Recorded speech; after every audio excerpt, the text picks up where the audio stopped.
J'ai été violée et j'ai pris tellement goût que je suis tombée amoureuse de mon violeur.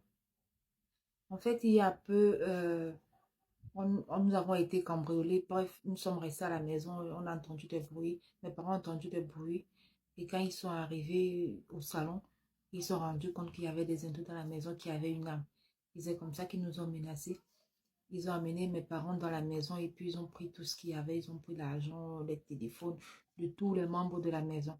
Et il y a un jeune qui a décidé de profiter des filles avant de partir et devant nos parents, il nous a violés. Bon, avec ma soeur, je ne sais pas trop comment ça s'est passé, mais bref, avec moi, c'était dans le même salon déjà, mais du côté du canapé. C'est-à-dire, tout le monde savait ce qui se passait là-bas, mais personne ne voyait ce qui se passait. Il y a les chaises quand même qui cachaient. Il m'a amené des côtés. Et c'est bizarre de raconter, c'est même honteux de raconter, mais j'avais jamais ressenti quelque chose comme ça. En fait, j'avais jamais ressenti autant de plaisir. Dès le début, c'est vrai, je résistais parce que c'était un viol, c'était quelqu'un que je ne connaissais pas.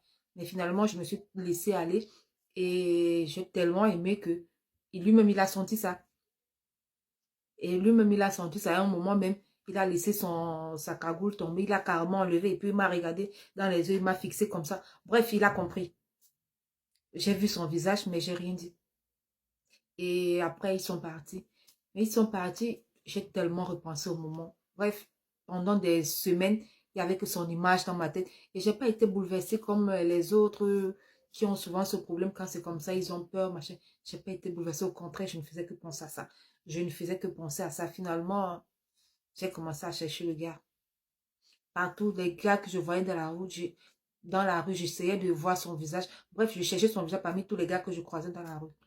Et quelques mois après, un jour, j'étais sur la moto. J'ai vu un gars passer comme lui.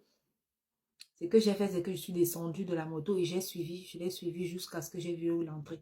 Et j'ai commencé à traîner autour de sa maison. J'ai commencé à traîner autour de sa maison tout le temps.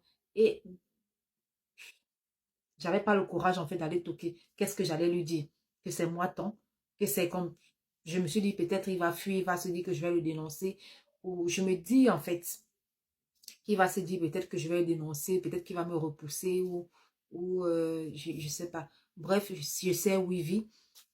Ça fait longtemps que je tourne autour, mais j'ai jamais eu le courage d'aller le voir, lui dire en fait ce que je ressens. Donc, je ne sais pas s'il faut que je le fasse ou pas.